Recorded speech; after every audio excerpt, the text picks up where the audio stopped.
दोस्तों, क्या अच्छे कर्मों का फल हमेशा अच्छा ही होता है? अगर आपको इस बात पर शक है, तो जंगल में भटकते हुए राजा रामधन की यह कहानी आपको सच का आईना दिखाएगी। वीडियो अंत तक जरूर देखें। बहुत समय पहले की बात है। एक प्रसिद्ध राजा थे जिनका नाम था रामधन। जैसा उनका नाम था, ठीक वैसा ही उनका काम भी था। अपने नाम की ही तरह प्रजा की सेवा करना और उनकी मदद करना ही राजा रामधन का सबसे बड़ा धर्म था। उनके राज्य की प्रजा उन्हें किसी राजा की तरह नहीं, बल्कि साक्षात राजा राम की तरह पूजती थी। राजा रामधन के दिल में किसी के लिए कोई भेदभाव नहीं था। वे पूरी निष्ठा और निस्वार्थ भाव से सबकी सहायता करते थे, फिर चाहे वो उनके खुद के राज्य के लोग हों या फिर किसी दूसरे राज्य के। उनकी इस दयालुता और महानता के किस्से दूर दूर तक फैले हुए थे। यहाँ तक कि जो राजा उनके शत्रु थे, वे भी पीठ पीछे राजा रामधन के दानी स्वभाव और उनके अच्छे व्यवहार की तारीफ किया करते थे। परंतु उन्हीं शत्रु राजाओं में एक राजा था जिसका नाम था भीम सिंह। भीम सिंह को राजा रामधन की इस बढ़ती हुई लोकप्रियता और ख्याति से बहुत ईर्ष्या होती थी। वो अंदर ही अंदर रामधन को नीचा दिखाने के मौके ढूंढता रहता था। इसी जलन और ईर्ष्या के कारण भीम सिंह ने राजा रामधन को हराने की ये गुप्त और क्रूर रणनीति बनाई। कुछ समय बाद उसने पूरी तैयारी के साथ राजा रामधन के राज्य पर हमला कर दिया। राजा रामधन युद्ध तो वीरता से लड़े, लेकिन भीम सिंह ने छल और धोखे से यह युद्ध जीत लिया। हारने के बाद राजा रामधन को अपना राजपाट छोड़कर घने जंगलों में शरण लेनी पड़ी। वे जंगलों में भटकने लगे, लेकिन इतना सब कुछ हो जाने के बाद भी प्रजा के दिलों में राजा रामधन की लोकप्रियता में कोई कमी नहीं आई। राज्य के कोने कोने में, हर चौराहे पर सिर्फ उन्हीं की महानता की बातें चलती थी। यह देखकर राजा भीम सिंह को चैन नहीं था। उसे लगा कि जब तक रामधन जीवित है, वो कभी भी चैन से राज नहीं कर पाएगा। इसलिए उसने राजा रामधन को मृत्युदंड देने का क्रूर फैसला किया।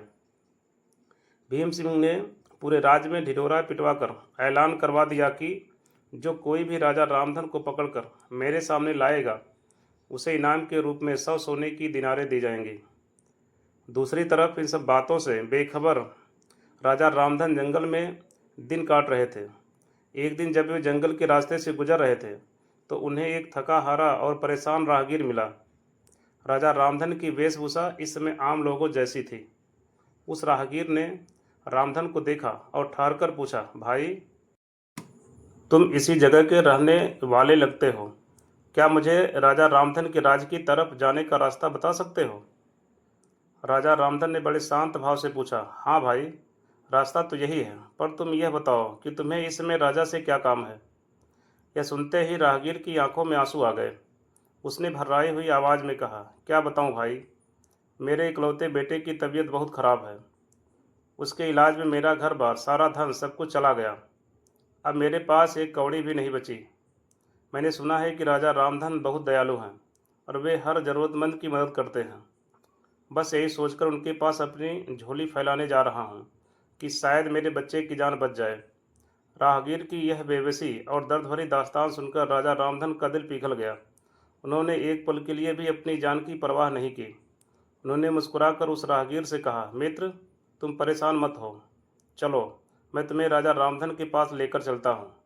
राजा रामधन उस राहगीर को अपने साथ लेकर सीधे राजा भीम सिंह के भरे दरबार में पहुँच गए। जैसे ही दरबारियों और राजा भीम सिंह ने राजा रामधन को फटे कपड़ों में एक साधारण राहगीर के साथ अंदर आते देखा, पूरे दरबार में सन्नाटा छा गया। हर कोई अचंभित था कि जिसे पूरी सेना ढूंढ रही थी, वो खुद यहाँ चला आया। राजा रामधन ने निडरता से भीम सिंह की आंखों में देखा और कहा, हे राजन, आपने ऐलान किया था कि जो कोई भी आपको राजा रामधन को सौंपेगा, आप उसे 100 सोने की दिनारें देंगे। आज मेरे इस मित्र ने मुझे खोज निकाला और आपके सामने पेश किया है। अतः अपने वादे के मुताबिक इसे वो 100 सोने की दिनारें तुरंत दे दी जाएं, ताकि इसके बीमार बेटे का इलाज हो सके। राजा रामधन के मुंह से ये सब सुनते ही राजा भीम सिंह के पैरों तले जमीन खिसक गई।